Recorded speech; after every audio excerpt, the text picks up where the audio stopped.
এক চাটুকার লোক এক ধনী ব্যক্তির কাছে গিয়ে সেই ধনী ব্যক্তির জনমের মতো প্রশংসা করলো যে ভাই, আপনার মতো ভালো ও সৎ ব্যক্তি আমাদের এই দেশের মধ্যে আর একটিও নাই। আপনি যদি আমাদের এই দেশে জন্ম না নিয়ে অন্য কোনো দেশে জন্ম নিতেন তাহলে আমাদের এই দেশের অপূরণীয় ক্ষতি হয়ে যেত। আপনি তো মানুষ না, আপনি একজন ফেরেশতা।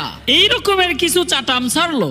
সেই ধনী ব্যক্তি তার এই চাটাম শুনে বলল, ভাই, তোমার এই প্রশংসা শুনে আমার মন ভরে গেছে। আগামীকালকে আমার কাছে এসো, আমি তোমাকে কিছু টাকা পয়সা দেব। ধনী ব্যক্তির কথা মতো তার পরের দিন সেই চাটুকার লোকটি ধনী ব্যক্তির বাড়িতে আসলো। সেই ধনী ব্যক্তি বলল, কি ব্যাপার, তুমি এসেছো কেন? চাটুকার বলল, ভাই, আপনি প্রতিজ্ঞা করেছিলেন আজকে আমাকে কিছু টাকা দিবেন, সেই টাকা নিতে এসেছি। তখন সেই ধনী ব্যক্তি বলল, তুমি তো দেখছি বিশাল বড় আহাম্মক। গতকালকে তুমি আমাকে তোমার কথা দ্বারা খুশি করেছো, তাই আমি আমার কথা দ্বারা তোমাকে খুশি করেছি, হিসাব বরাবর। তাহলে তোমাকে আমি টাকা দিতে যাব কোন